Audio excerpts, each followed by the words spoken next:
أعوذ بالله من الشيطان الرجيم. بسم الله الرحمن الرحيم. ولتجدنهم أحرص الناس على حياة ومن الذين أشركوا يود أحدهم لو يعمر 1000 سنة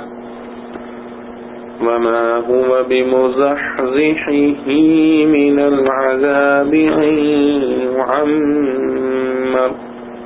والله بصير بما يعملون. ترجمہ: اور تو دیکھے گا ان کو سب لوگوں سے زیادہ حریص زندگی پر اور زیادہ حریص مشرکوں سے بھی. چاہتا ہے ایک ایک ان میں کا کہ عمر پاوے 1000 برس اور نہیں اس کو بچانے والا عذاب سے اس قدر جینا، اور اللہ دیکھتا ہے جو کچھ وہ کرتے ہیں. خلاصہ تفسیر: اور وہ لوگ موت کی تمنا کیا خاک کرتے، آپ صلی اللہ علیہ وسلم تو ان کو حیات دنیاویہ کا حریص اور عام آدمیوں سے بھی بڑھ کر پائیں گے. اور اوروں کا تو کیا ذکر، حیرت تو یہ ہے کہ بعض مشرکین سے بھی بڑھ کر آپ صلی اللہ علیہ وسلم ان کو حیات کا حریص دیکھیں گے. اور ان کی یہ کیفیت ہے کہ ان میں کا ایک ایک شخص اس حوث میں ہے کہ اس کی عمر 1000 برس کی ہو جائے، اور بھلا بالفرض اگر اتنی عمر ہو بھی گئی تو کیا یہ امر عذاب سے تو بچا نہیں سکتا،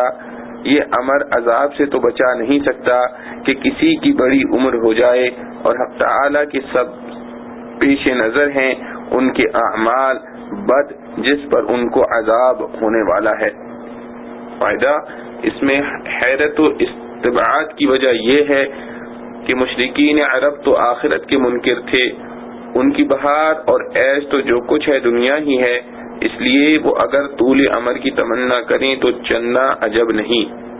مگر یہود تو آخرت کے قائل اور بزعم خود آخرت کی نعمتوں کا اپنے آپ ہی کو مستحق کہتے تھے، پھر بھی وہ دنیا میں رہنے کی تمنا کریں. یہ ہے حیرت و تعجب کی بات. بس باوجود اعتقاد آخرت کے طول عمر کی تمنا کرنا اس بات کی دلیل ہے کہ نعمت اخروی کا اپنے آپ کو مستحق سمجھنے کا دعویٰ صرف دعویٰ ہی ہے. حقیقت جو ہے اس کو یہ بھی خوب جانتے ہیں کہ وہاں پہنچ کر جہنم ہی ٹھکانہ بنے گا، اس لیے جب تک بچے نہیں تب تک ہی صحیح.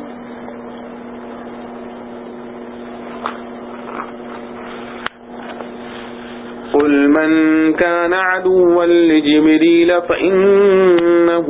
نزله على قلبك بإذن الله مصدقا لما بين يديه وهدى وبشرى للمؤمنين. من كان عدوا لله وملائكته ورسله وجبريل وميكال فإن الله عدو للكافرين.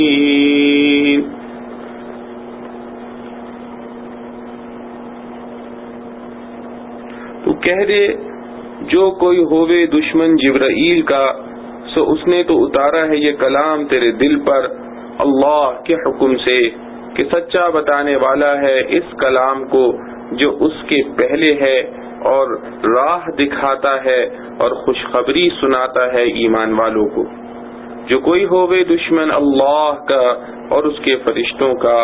اور اس کے پیغمبروں کا اور جبرائیل اور میکائیل کا، تو اللہ دشمن ہے ان کافروں کا. خلاصہ تفسیر: بعض یہود نے حضور پاک صلی اللہ علیہ وسلم سے یہ سن کر کہ جبرائیل علیہ السلام وحی لاتے ہیں کہا کہ ان سے تو ہماری عداوت ہے، ہماری قوم پر واقعات حائلہ اور احکامات شاقہ انہی کے ذریعے آتے رہے ہیں. میکائیل علیہ السلام خوب ہیں کہ بارش اور رحمت ان کے متعلق ہے، اگر وہ وحی لایا کرتے تو ہم مان لیتے. سبحانہ تعالی رد فرماتے ہیں کہ اے محمد صلی اللہ علیہ وسلم، آپ صلی اللہ علیہ وسلم ان سے یہ کہیے کہ جو شخص جبرائیل علیہ السلام سے عداوت رکھے وہ جانے لیکن اس امر کو کہ قرآن کے نہ ماننے میں کیا دخل، وہ جانے لیکن اس امر کو قرآن کے نہ ماننے میں کیا دخل، کیونکہ اس میں تو وہ سفیر محض ہیں، سو سفارت کے طور پر انہوں نے یہ قرآن پاک آپ کے قلب تک پہنچا دیا ہے خداوندی حکم سے، تو لانے والے کی خصوصیت کیوں دیکھی جاتی ہے؟ البتہ خود قرآن کو دیکھو کہ کیسا ہے، سو اس کی خود یہ حالت ہے کہ تصدیق کر رہا ہے اپنے سے قبل والی آسمانی کتابوں کی اور رہنمائی کر رہا ہے مصالح ضروریہ کی اور خوشخبری سنا رہا ہے ایمان والوں کو، اور کتب سماویہ کی یہی شان ہوتی ہے۔ پس قرآن ہر حال میں کتب سماوی اور قابل اتباع ٹھہرا، پھر جبرائیل علیہ السلام کی دعوت سے اس کو نہ ماننا میری حماقت ہے۔ اب رہا خود مسئلہ عداوت جبرائیل علیہ السلام کا، سو اس کا فیصلہ یہ ہے کہ حق تعالی کے نزدیک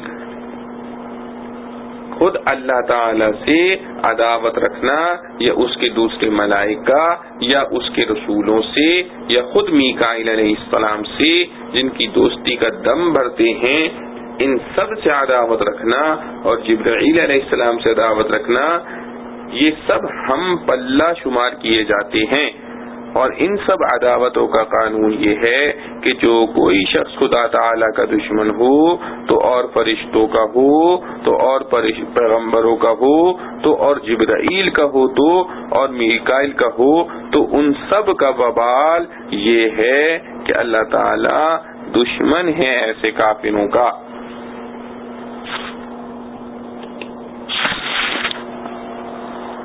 وَلَقَدْ أَنزَلْنَا إِلَيْكَ آيَاتٍ بَيِّنَاتٍ وَمَا يَكْفُرُ بِهَا إِلَّا الْفَاسِقُونَ۔ خلاصہ تفسیر ترجمہ، اور ہم نے اتاری تیری طرف آیتیں روشن، اور انکار نہ کریں گے ان کا مگر وہی جو نافرمان۔ خلاصہ تفسیر، اور بعض یہود نے حضرت صلی اللہ علیہ وسلم سے کہا تھا کہ آپ پر کوئی ایسی دلیل واضح نازل نہ ہوئی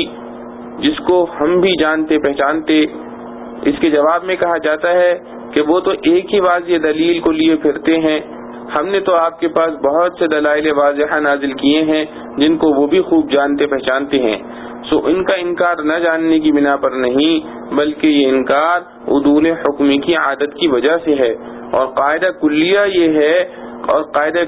ہے کہ کوئی انکار نہیں کیا کرتا ایسے دلائل کا مگر صرف وہی لوگ جو عدول حکمی کے عادی ہیں۔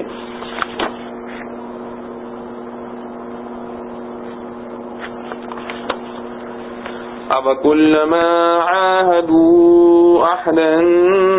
نَبَذَهُ فَرِيقٌ مِّنْهُمْ بَلْ أَكْثَرُهُمْ لَا يُؤْمِنُونَ۔ کیا جب کبھی باندھیں گے کوئی قرار تو پھینک دے گی اس کو ایک جماعت ان میں سے، بلکہ ان میں اکثر یقین نہیں کرتے۔ خلاصہ تفسیر، بعض یہود کو جو وہ عہد یاد دلایا گیا جو ان سے رسول اللہ صلی اللہ علیہ وسلم پر ایمان لانے کے باب میں تورات میں لیا گیا تھا، تو انہوں نے خود عہد لینے ہی سے صاف انکار کر دیا۔ اس کے متعلق ارشاد ہوتا ہے کہ کیا اس عہد لینے سے ان کو انکار ہے، اور ان کی تو یہ حالت ہے کہ انہوں نے اپنے مسلم عہدوں کو بھی کبھی پورا نہیں کیا، بلکہ جب کبھی بھی ان لوگوں نے دین کے متعلق کوئی عہد کیا ہوگا ضرور اس کو ان میں سے کسی نہ کسی فریق نے نظر انداز کر دیا ہوگا، بلکہ ان تعمیل عہد نہ کرنے والوں میں زیادہ تو ایسے ہی نکلیں گے جو سرے سے اس عہد کا یقین ہی نہیں رکھتے، سو تعمیل نہ کرنا تو فسق تھا، یہ یقین نہ کرنا اس سے بڑھ کر کفر ہے۔ فائدہ، اور ایک جماعت کی تخصیص اس لیے کی گئی کہ بعض ان میں ان عہود کو پورا بھی کرتے تھے، حتیٰ کہ اخیر میں جناب رسول اللہ صلی اللہ علیہ وسلم پر بھی ایمان لے آئے۔ وَلَمَّا جَاءَهُمْ رَسُولٌ مِّنْ عِندِ اللَّهِ مُصَدِّقٌ لِّمَا مَعَهُمْ نَبَذَ فَرِيقٌ مِّنَ الَّذِينَ أُوتُوا الْكِتَابَ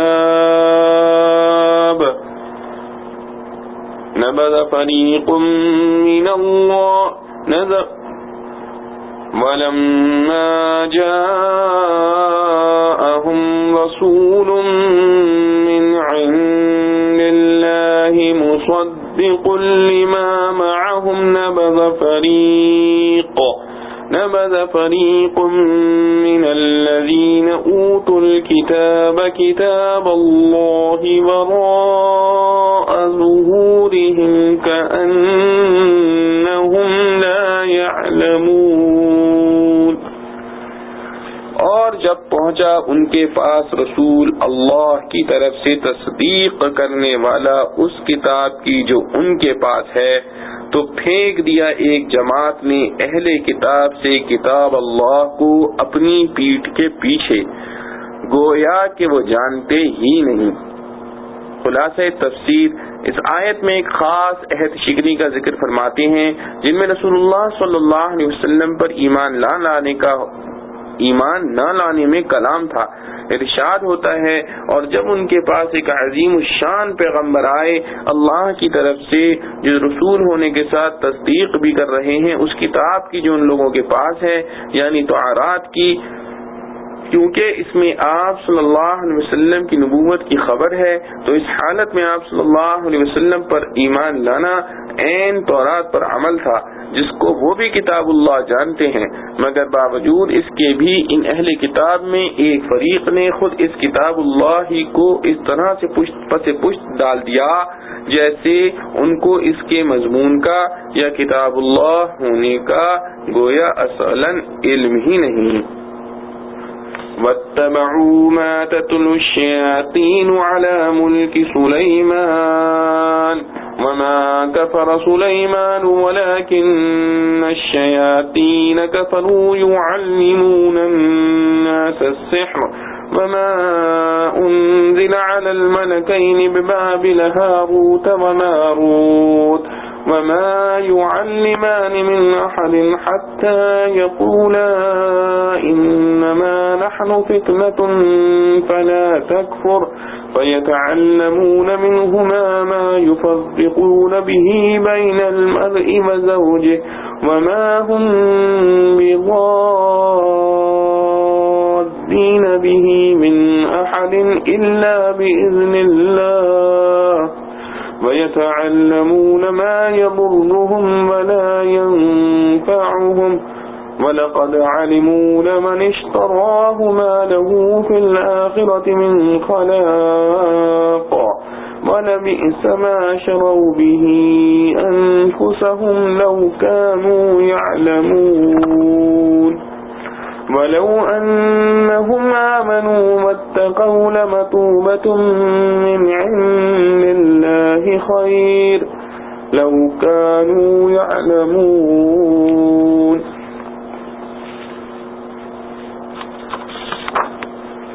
اور پیچھے ہو لیے اس علم کے جو پڑھتے تھے شیطان سلیمان کی بادشاہت کے وقت، اور کفر نہیں کیا سلیمان نے،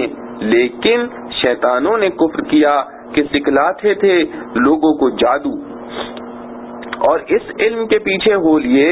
جو اترا دو فرشتوں پر شہر بابل میں جن کا نام ہاروت اور ماروت ہے، اور نہیں سکھاتے تھے وہ دونوں فرشتے کسی کو جب تک یہ نہ کہہ دیتے کہ ہم تو آزمائش کے لیے ہیں، سو تو کافر مت ہو۔ پھر ان سے سیکھتے وہ جادو جس سے جدائی ڈالتے ہیں مرد میں اور اس کی عورت میں، اور وہ اس سے نقصان نہیں کرتے کسی کا بغیر حکم اللہ کے، اور سیکھتے ہیں وہ چیز جو نقصان کرے ان کا اور فائدہ نہ کرے، اور خوب جان چکے ہیں کہ جس نے اختیار کیا جادو کو نہیں اس کے لیے آخرت میں کچھ حصہ۔ اور بہت ہی بری چیز ہے جس کے بدلے بیچا انہوں نے اپنے آپ کو، اگر ان کو سمجھ ہوتی، اور اگر وہ ایمان لاتے اور تقوی کرتے تو بدلہ پاتے اللہ کے ہاں سے بہتر، اگر ان کو سمجھ ہوتی۔ خلاصہ تفسیر، اور یہودی ایسے بے عقل ہیں کہ انہوں نے کتاب اللہ کا تو اتباع نہ کیا اور ایسی چیز کا یعنی سحر و جادو کا اتباع اختیار کیا جس کا چرچا کیا کرتے تھے شیاطین یعنی خبیث جن۔ حضرت سلیمان علیہ السلام کے عہد سلطنت میں، اور بعض بے وقوف جو حضرت سلیمان علیہ السلام پر گمان سحر رکھتے ہیں بالکل ہی لغو بات ہے، کیونکہ سحر تو اعتقاداً یا عملاً کفر ہے، اور حضرت سلیمان علیہ السلام نے نعوذ باللہ کبھی کفر نہیں کیا، مگر وہاں شیاطین یعنی خبیث جن بے شک کفر کی باتیں اور تعلیم کیا مگر ہاں شیاطین یعنی خبیث جن بے شک کفر کی باتیں اور کام یعنی سحر کیا کرتے تھے، اور حالت یہ تھی کہ خود تو کرتے ہی اور آدمیوں کو بھی اس سحر کی تعلیم کیا کرتے تھے، سو وہی سحر متوارث چلا آ رہا ہے، اس کا اتباع یہ یہودی کرتے ہیں، اور اسی طرح اس سحر کا بھی یہ لوگ اتباع کرتے ہیں جو کہ ان دونوں فرشتوں پر ایک خاص حکمت کے واسطے نازل کیا گیا تھا جو شہر بابل میں رہتے تھے، جن کا نام ہاروت و ماروت تھا، اور وہ دونوں وہ سحر کسی کو نہ بتلاتے جب تک احتیاطاً پہلے یہ نہ کہہ دیتے کہ ہمارا وجود بھی لوگوں کے لیے ایک امتحان خداوندی ہے کہ ہماری زبان سے سحر پر مطلع ہو کر کون پھنستا ہے اور کون بچتا ہے۔ تو فرشتوں سے اس پر مطلع ہو کر کہیں کافر مت بن جائیو کہ اس میں پھنس جاؤ۔ بعض لوگ ان دونوں فرشتوں سے اس قسم کا سحر سیکھ لیتے تھے جس کے ذریعے سے عمل کر کے کسی مرد اور اس کی بیوی میں تفریق پیدا کرتے تھے، اور اس سے کوئی وہم اور خوف میں نہ پھنس جاوے کہ جادوگر جو چاہے کر سکتا ہے، کیونکہ یہ یقینی بات ہے کہ یہ ساحر لوگ اس سحر کے ذریعے سے کسی کو ذرہ برابر بھی ضرر نہیں پہنچا سکتے مگر خدا ہی کی تقدیر حکم سے، اور ایسا سحر حاصل کر کے بس ایسی چیزیں سیکھ لیتے ہیں جو خود ان کو بوجہ گناہ کے ضرر رساں ہیں اور کسی معتد بھی درجے میں ان کو نافع نہیں ہیں۔ تو یہودی بھی اتباع سحر سے بڑے ضرر میں ہوں گے، اور یہ بات کچھ ہمارے ہی کہنے کی نہیں بلکہ ضروری یہودی بھی اتنا جانتے ہیں کہ جو شخص اس سحر کو کتاب اللہ کے عوض اختیار کرے ایسے شخص کا آخرت میں کوئی حصہ باقی نہیں، اور بے شک بری ہے وہ چیز یعنی جادو و کفر جس میں وہ لوگ اپنی جان دے رہے ہیں۔ کاش ان کو اتنی عقل ہوتی، اور اگر وہ لوگ بجائے اس کفر و بدعملی کے ایمان اور تقوی اختیار کرتے تو خدا تعالیٰ کے یہاں معاوضہ اس کفر و بدعملی سے 1000 درجے بہتر تھا۔ کاش اتنی عقل ہوتی۔ معارف و مسائل، آیات مذکورہ کی تفسیر اور شان نزول میں نقل کی ہوئی اسرائیلی روایات سے بہت سے لوگوں کو مختلف قسم کے شبہات پیش آتے ہیں۔ ان شبہات کا حل سیدی حضرت حکیم الامت تھانوی قدس سرہ نے نہایت واضح اور سہل انداز میں فرمایا ہے۔ اس جگہ اس کو بعینی ہی نقل کر دینا کافی ہے۔ وہ یہ ہے، نمبر 1، یہ بے وقوف لوگ جو حضرت سلیمان علیہ السلام کی طرف جادو کی نسبت کرتے تھے یہودی تھے، اس لیے اللہ تعالیٰ نے درمیان آیت میں حضرت سلیمان علیہ السلام کی برات بھی ظاہر فرما دی۔ نمبر 2، ان آیتوں سے یہودیوں کی برائی کرنا مقصود ہے کیونکہ ان میں جادو کا چرچا تھا۔ ان آیتوں کے متعلق زہرہ کا ایک لمبا چوڑا قصہ بھی مشہور ہے جو کسی معتبر روایت سے ثابت نہیں۔ جن علماء نے اس قصے کو قواعد شرعیہ کے خلاف سمجھا ہے رد کر دیا ہے، اور جنہوں نے اس میں تعویل کو خلاف شرع نہیں سمجھا ہے رد نہیں کیا۔ ہمیں یہاں فی الوقت اس کے صحیح یا غلط ہونے سے بحث نہیں، البتہ اتنا ضرور ہے کہ ان آیات کی تفسیر اس قصے پر موقوف نہیں، جیسے کہ ناظرین کو معارف و مسائل کے اس زیر عنوان مضمون سے اندازہ ہو جائے گا۔ نمبر 3، اور یہودی سب باتوں کی جاننے کے باوجود چونکہ عمل علم کے خلاف کرتے تھے اور تدبر سے کام نہ لیتے تھے، اس لیے اول تو ان کے جاننے کی خبر دی اور پھر آخر میں یہ کہہ کر اس کی نفی بھی کر دی کہ کاش ان کو علم و عقل ہوتی، کیونکہ جس علم پر عمل اور تدبر نہ ہو وہ جہل کی مانند ہے۔ نمبر 4، ایک زمانے میں جس کی پوری تعیین میں کوئی محققانہ رائے اس وقت سامنے نہیں، دنیا میں اور خصوصاً بابل میں جادو کا بہت چرچا تھا،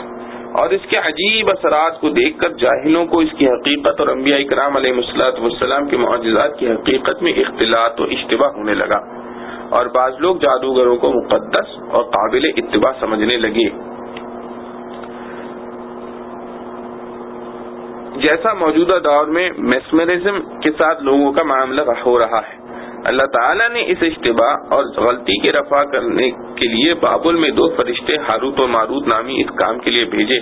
کہ لوگوں کو سحر کی حقیقت اور اس کے شعبوں سے مطلع کرنے تاکہ اشتباہ جاتا رہے اور جادو پر عمل کرنے نیز جادوگروں کے اتباع کرنے سے اجتناب کر سکیں۔ اور جس طرح انبیاء علیہ السلام کی نبوت کو معجزات و دلائل سے ثابت کر دیا جاتا ہے، اسی طرح ہاروت و ماروت کے فرشتے ہونے پر دلائل قائم کر دیے گئے تاکہ ان کے احکامات و ارشادات کی تعمیل و اطاعت ممکن ہو۔ اور یہ کام انبیاء کرام علیہ السلام سے اس لیے نہیں لیا گیا کہ اول تو انبیاء علیہ السلام اور جادوگروں میں امتیاز و فصل کرنا مقصود تھا، ایک حیثیت سے گویا انبیاء کرام علیہ السلام ایک فریق کا درجہ رکھتے تھے، اس لیے حکم فریقین کے علاوہ اور کوئی اور ثالث ہونا مناسب تھا۔ دوسرے، اس کام کی تکمیل بغیر جادو کے الفاظ کی نقل و حکایت کے عادتاً ہو نہ سکتی تھی، اگرچہ نقل کفر نباشت کے عقلی و نقلی مسلمہ قاعدے کے مطابق ایسا ہو سکتا تھا، مگر چونکہ حضرات انبیاء کرام علیہ السلام مظہر ہدایت ہوتے تھے اس لیے ان سے یہ کام لینا مناسب نہ سمجھا گیا، لہذا فرشتوں کو اس کام کے لیے تجویز کیا گیا، کیونکہ کارخانہ تکوین میں جو خیر و شر سب پر مشتمل ہوتا ہے ان فرشتوں سے ایسے کام بھی لیے جاتے ہیں جو مجموعہ عالم کے اعتبار سے تو بوجہ مصالح عامہ خیر ہوں لیکن لزوم مفسدہ کے سبب فی ذاتی ہی شر ہوں، جیسے کسی ظالم و جابر یا موذی جانور وغیرہ کی نشو و نما اور غور و پرداخت کے تکوینی اعتبار سے تو درست و محمود ہے اور تشریعی لحاظ سے نادرست و مذموم، بخلاف انبیاء کرام علیہ السلام کے کہ ان سے خاص تشریعیات کا ہی کام لیا جاتا ہے جو خصوصاً عموماً خیر ہی خیر ہوتا ہے، اور گو کہ یہ نقل و حکایات مذکورہ غرض کے لحاظ سے ایک تشریعی کام ہی تھا، لیکن پھر بھی بوجہ احتمال قریب ثمر کے کہ کہیں یہ نقل و حکایت بھی جادو پر عمل کا سبب نہ بن جائے جیسے کہ واقع میں ہوا، تو حضرات انبیاء علیہ السلام کو اس کا سبب بواسطہ نقل بنانا بھی پسند نہیں کیا گیا۔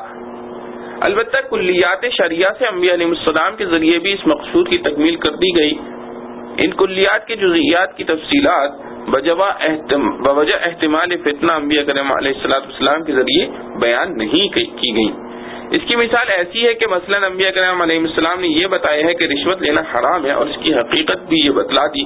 لیکن یہ جزئیات نہیں بتلائے کہ ایک طریقہ رشوت کا یہ ہے کہ صاحب معاملہ سے یوں چال کر کے فلاں بات کہے وغیرہ وغیرہ، کیونکہ اس طرح کی تفصیلات بیان کرنے سے تو لوگ اور ترکیبیں سیکھ سکتے ہیں۔ یا مثلا اقسام سحری میں مثال فرض کیجئے کہ قواعد کلیہ سے یہ بتلا دیا گیا ہے کہ دست غیب کا عمل جس میں تکیے کے نیچے یا جیب میں رکھے ہوئے روپے مل جائیں ناجائز ہے، لیکن یہ نہیں بتلایا کہ فلاں عمل پڑھنے سے اس طرح روپیہ ملنے لگتے ہیں۔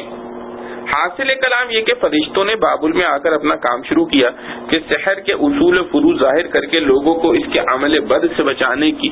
عمل بد سے بچنے کی اور ساحرین سے نفرت و دوری رکھنے کی تنبیہ اور تائید کی۔ جیسے کوئی عالم دیکھے کہ جاہل لوگ اکثر نادانی سے کفریہ کلمات بک جاتے ہیں، اس لیے وہ تقریراً یا تحریراً ان کلمات کو جو اس وقت شائع ہیں جمع کر کے عوام کو مطلع کر دے کہ دیکھو یہ کلمات بچنے کے لائق ہیں، ان سے احتیاط رکھنا۔ جب فرشتوں نے کام شروع کیا تو وقتاً فوقتاً مختلف لوگوں کی آمد و رفت ان کے پاس شروع ہوئی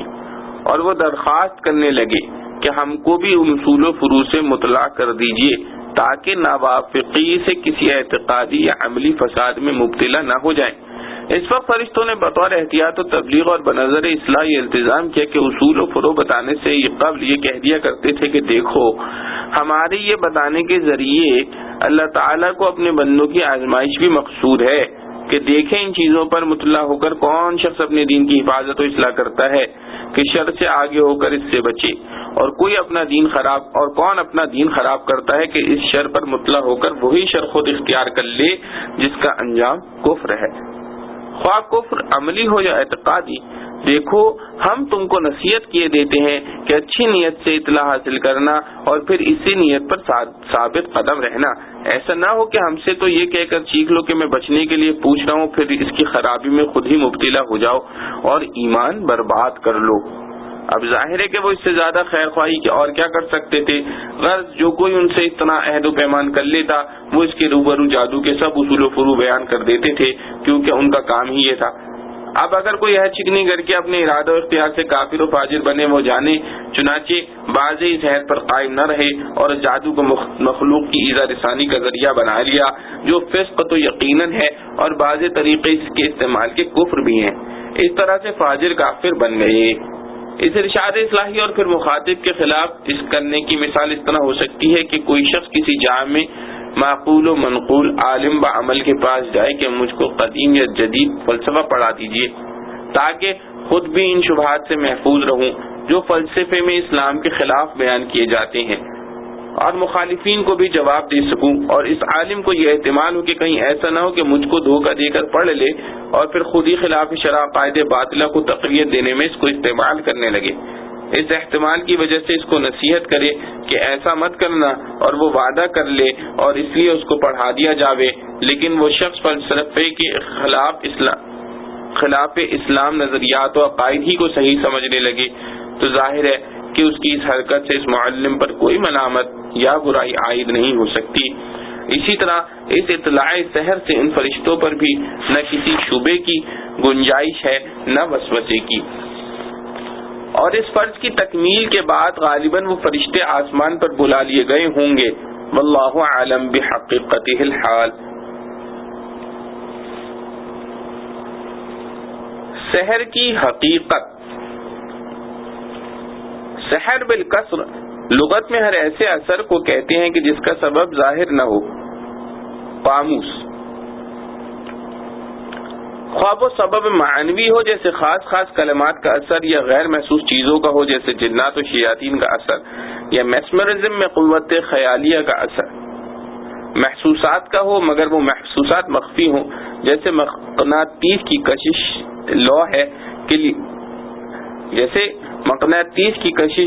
لوہے کے لیے جبکہ مقناطیس نظروں سے پوشیدہ ہو، یا دواؤں کا اثر جبکہ وہ دوائیں مخفی ہوں، یا نجوم و سیارات کا اثر۔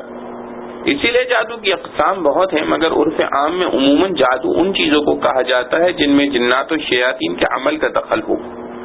اسی لیے جادو کی اقسام بہت ہیں، مگر عرف عام میں عموماً جادو ان چیزوں کو کہا جاتا ہے جن میں جنات و شیاطین کے عمل کا دخل ہو،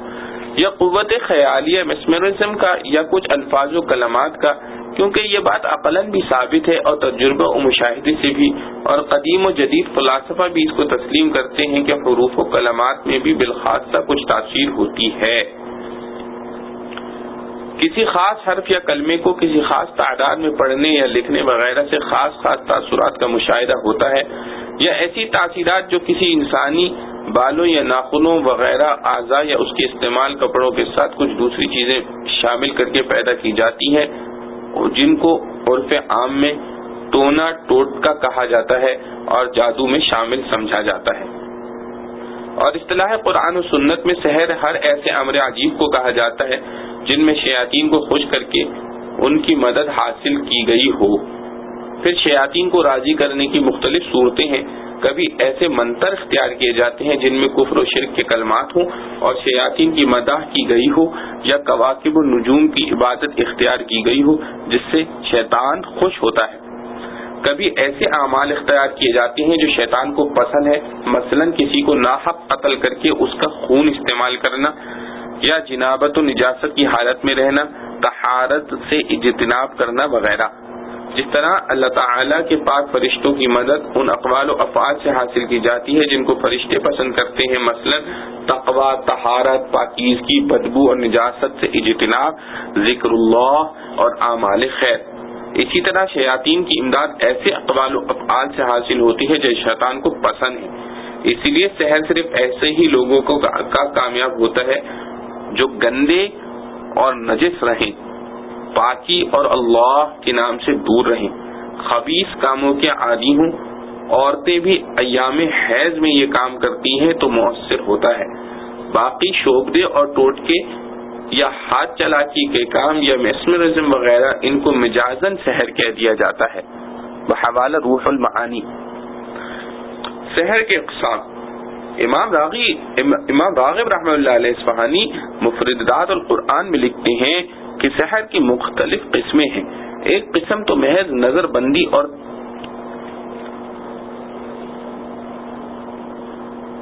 تخیل ہوتی ہے جس کی کوئی حقیقت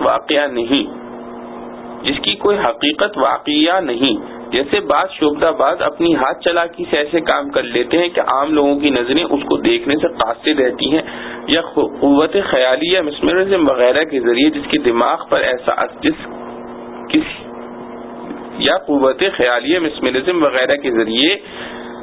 کسی کے دماغ پر ایسا اثر ڈالا جائے کہ وہ ایک چیز کو آنکھوں سے دیکھتا اور محسوس کرتا ہے مگر اس کی کوئی حقیقت واقعہ نہیں ہوتی۔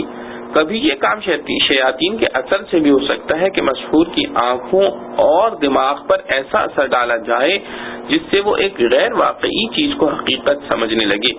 قرآن مجید میں فرعونی ساحروں کے جس سحر کا ذکر ہے وہ پہلی قسم کا سحر تھا، جیسا کہ ارشاد ہے سحروا اعین الناس، انہوں نے لوگوں کی آنکھوں پر جادو کر دیا۔ اور ارشاد ہے یخیل الیہ من سحرہم انہا تسعی، ترجمہ ان کے سحر سے موسیٰ علیہ السلام کے خیال میں یہ آنے لگا کہ یہ رسیوں کے سانپ دوڑ رہے ہیں۔ اس میں یخیل کے لفظ سے یہ بتلا دیا گیا کہ یہ رسیاں اور لاٹھیاں جو ساحروں نے ڈالی تھی نہ در حقیقت سانپ بنی اور نہ انہوں نے کوئی حرکت کی، بلکہ حضرت موسیٰ علیہ السلام کی قوت متخیلہ متاثر ہو کر ان کو دوڑنے والے سانپ سمجھنے لگی۔ دوسری قسم اس طرح کی تخیل اور نظر بندی ہے جو بعض اوقات شیاطین کے اثر سے ہوتی ہے، جو قرآن کریم کے اس ارشاد سے معلوم ہوتی ہے هل انبئكم على من تنزل الشياطين تنزل على كل افاك اثيم، ترجمہ میں تمہیں بتلاتا ہوں کہ کن لوگوں پر شیطان اترتے ہیں، ہر بہتان باندھنے والے گناہگار پر اترتے ہیں۔ میں تمہیں بتلاتا ہوں کہ کن لوگوں پر شیطان اترتے ہیں، ہر بہتان باندھنے والے گناہگار پر اترتے ہیں۔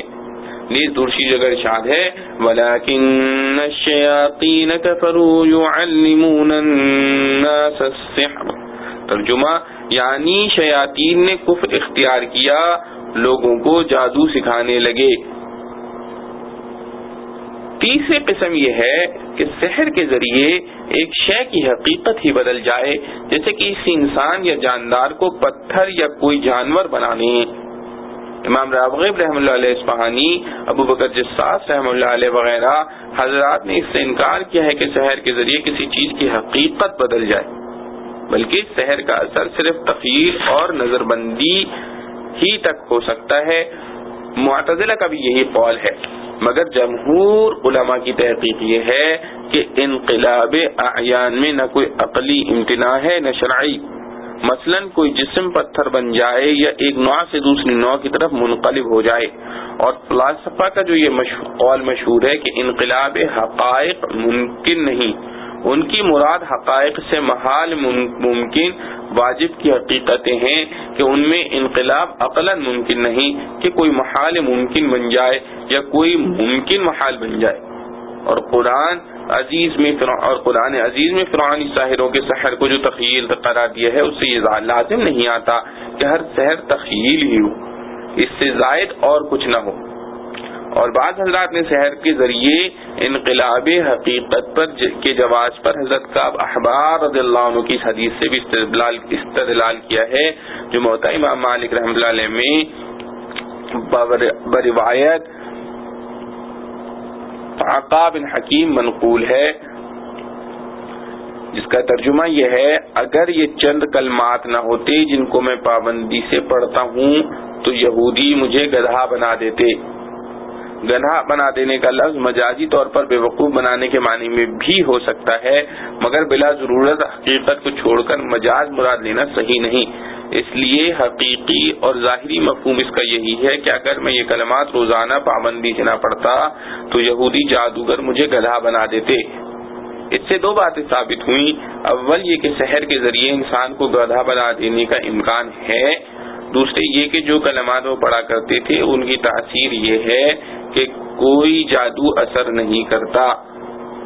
حضرت کعب رضی اللہ عنہ سے جب لوگوں نے پوچھا کہ وہ کلمات کیا تھے تو آپ نے یہ کلمات بتلائے: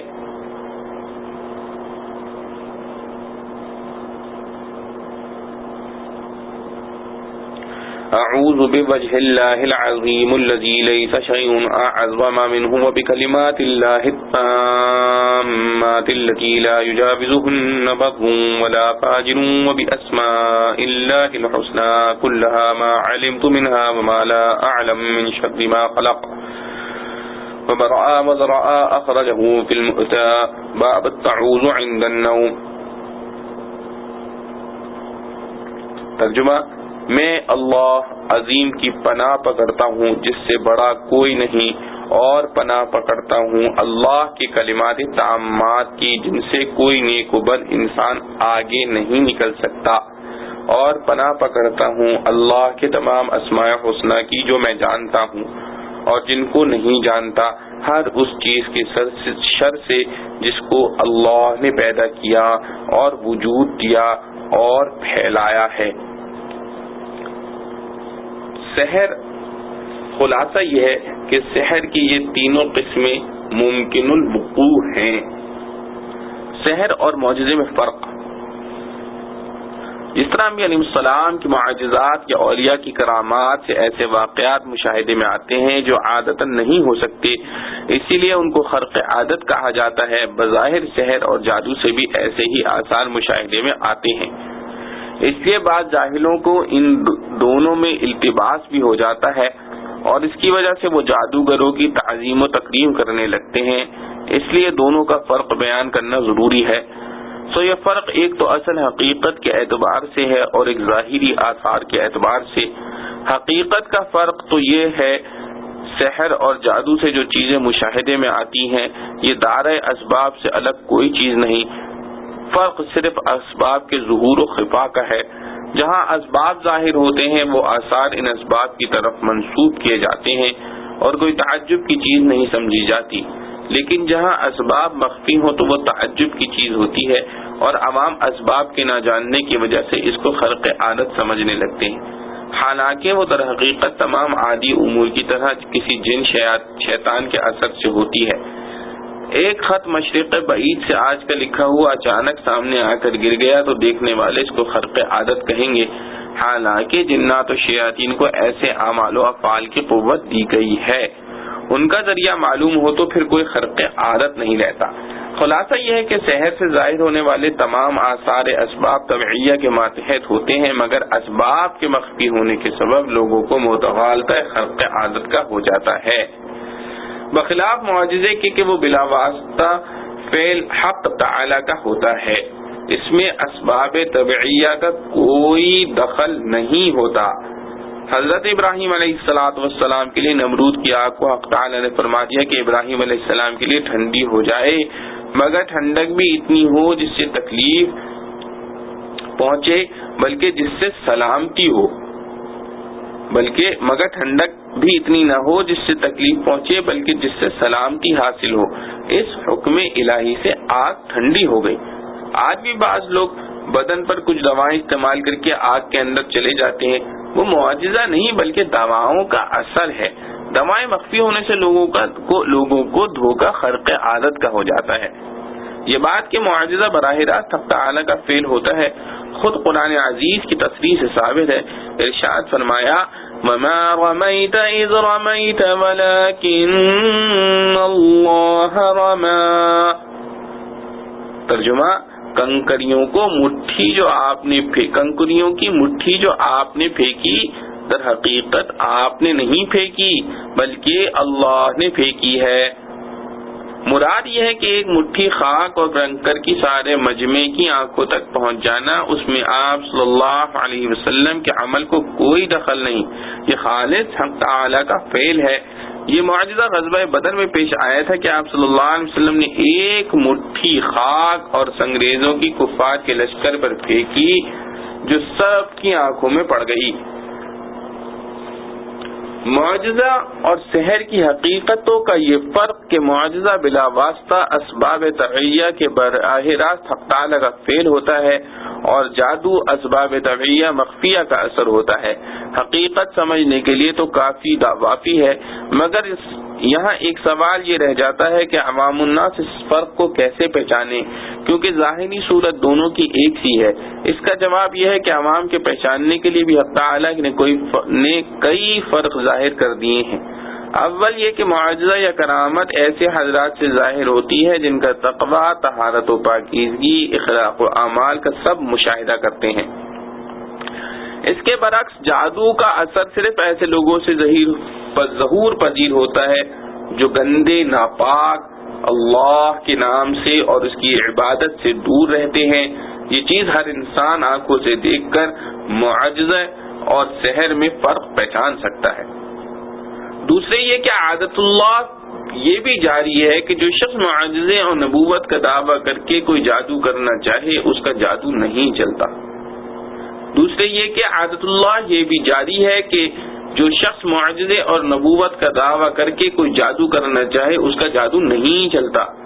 ہاں نبوت کے دعوے کے بغیر کرے تو چل جاتا ہے. کیا انبیاء علیہ السلام پر بھی جادو کا اثر ہو سکتا ہے؟ جواب یہ ہے کہ ہو سکتا ہے. وجہ وہی ہے جو اوپر بتلائی گئی کہ سحر در حقیقت اسباب طبعیہ ہی کا اثر ہوتا ہے اور انبیاء علیہ السلام اسباب طبعیہ کے اثرات سے متاثر ہوتے ہیں. یہ تاثر شان نبوت کے خلاف نہیں، جیسے ان کا بھوک پیاس سے متاثر ہونا، بیماری میں مبتلا ہونا اور شفا پانا ظاہری اسباب سے سب جانتے ہیں، اسی طرح جادو کے باطنی اسباب سے بھی انبیاء علیہ السلام متاثر ہو سکتے ہیں اور یہ تاثر شان نبوت کے منافی نہیں. رسول اللہ صلی اللہ علیہ وسلم پر یہودیوں کا سحر کرنا اور اس کی وجہ سے آپ صلی اللہ علیہ وسلم پر بعض آثار کا ظاہر ہونا اور بذریعہ وحی اس جادو کا پتہ لگنا اور اس کا ازالہ کرنا احادیث صحیحہ میں ثابت ہے. اور حضرت موسیٰ علیہ السلام کا سحر سے متاثر ہونا خود قرآن میں مذکور ہے. آیات یخیل الیہ من سحرہم انہا تسعی اور فاوجس فی نفسہ خیفۃ موسیٰ علیہ السلام پر خوف طاری ہونا اسی جادو ہی کا تو اثر تھا. سحر کے احکام شرعیہ جیسا کہ اوپر بیان ہو چکا ہے، قرآن و حدیث کی اصطلاح میں سحر صرف ایسے عمل کو کہا گیا ہے جس میں کفر و شرک اور فسق و فجور اختیار کر کے جنات و شیاطین کو راضی کیا گیا ہو اور ان سے مدد لی گئی ہو، ان کی امداد سے کچھ عجیب واقعات ظاہر ہو گئے ہوں. سحر بابل جس کا قرآن میں ذکر ہے وہ یہی تھا بحوالہ جساس، اور اسی سحر کو قرآن میں کفر قرار دیا ہے. ابو منصور رحمۃ اللہ علیہ نے فرمایا کہ صحیح یہ ہے کہ مطلقاً سحر کی سب اقسام کفر نہیں بلکہ صرف وہ سحر کفر ہے جس میں ایمان کے خلاف اقوال و اعمال اختیار کیے گئے ہوں. روح المعانی. اور یہ ظاہر ہے کہ شیاطین پر لعنت کرنے اور ان سے عداوت و مخالفت کرنے کے احکام قرآن و حدیث میں بار بار آئے ہیں. اس کے خلاف ان سے دوستی اور ان کو راضی کرنے کی فکر خود ہی ایک گناہ ہے. پھر وہ راضی جب ہی ہوتے ہیں جب انسان کفر و شرک میں مبتلا ہو جس سے ایمان سلب ہو جائے یا کم از کم فسق و فجور میں مبتلا ہو اور اللہ تعالی اور فرشتوں کی مرضیات کے خلاف گندا اور نجس رہے، یہ مزید گناہ ہے. اور اگر جادو کے ذریعے کسی کو ناحق نقصان پہنچایا تو یہ اور گناہ ہے. غرض اصطلاح قرآن و سنت میں جس کو سحر کہا گیا ہے وہ کفر اعتقادی یا کم از کم کفر عملی سے خالی نہیں ہوتا. اگر شیاطین کو راضی کرنے کے لیے کچھ اقوال یا اعمال کفر شرک اختیار کیے تو کفر حقیقی اعتقادی ہوگا، اور اگر کفر و شرک کے اقوال و افعال سے بچ بھی گیا مگر دوسرے گناہوں کا ارتکاب کیا تو کفر عملی سے خالی نہ رہا. قرآن عزیز کی آیات مذکورہ میں جو سحر کو کفر کہا گیا ہے وہ اسی اعتبار سے ہے کہ یہ سحر کفر حقیقی اعتقادی یا کفر عملی سے خالی نہیں ہوتا.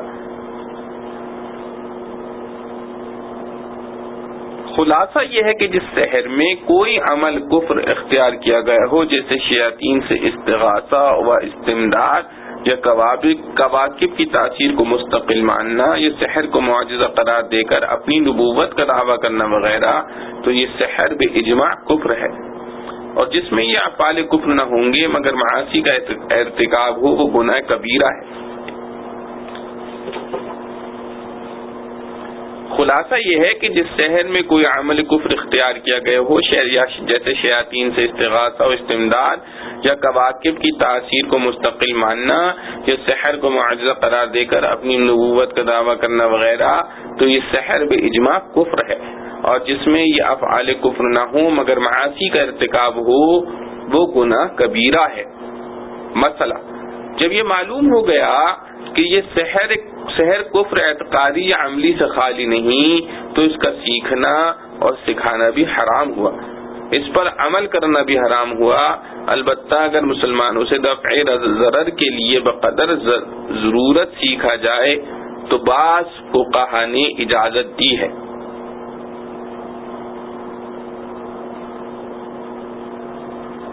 مسئلہ تعویذ گنڈے وغیرہ جو عامل کرتے ہیں ان میں بھی اگر جنات و شیاطین سے استمداد ہو تو بحکم سحر ہے اور حرام ہے، اور اگر الفاظ مشتبہ ہوں یا معنی معلوم نہ ہوں اور شیاطین اور بتوں سے استمداد کا احتمال ہو تو بھی حرام ہے.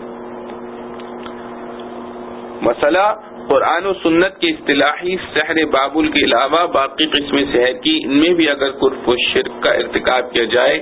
تو وہ بھی حرام ہے. مسئلہ اور خالی مباح اور جائز امور سے کام لیا جاتا ہو تو اس شرط کے ساتھ جائز ہے کہ اس کو کسی ناجائز مقصد کے لیے استعمال نہ کیا جائے. مسئلہ اگر قرآن و حدیث کے کلمات ہی سے کام لیا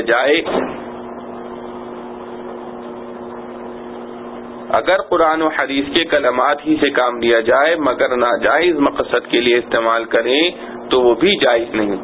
مثلا کسی کو ناحق ضرر پہنچانے کے لیے کوئی تعویذ کیا جائے یا وظیفہ پڑھا جائے اگرچہ وظیفہ اسماء الہیہ یا آیت قرآنی ہی کا ہو وہ بھی حرام ہے. مسئلہ اگر قرآن و حدیث کے کلمات ہی سے کام لیا جائے مگر ناجائز مقصد کے لیے استعمال کریں تو وہ بھی جائز نہیں. مثلا کسی کو ناحق ضرر پہنچانے کے لیے کوئی تعویذ کیا جائے یا وظیفہ پڑھا جائے اگرچہ وظیفہ اسماء الہیہ یا آیات قرآنی کا ہو وہ بھی حرام ہے. وآخر دعوانا ان الحمد للہ رب العالمین.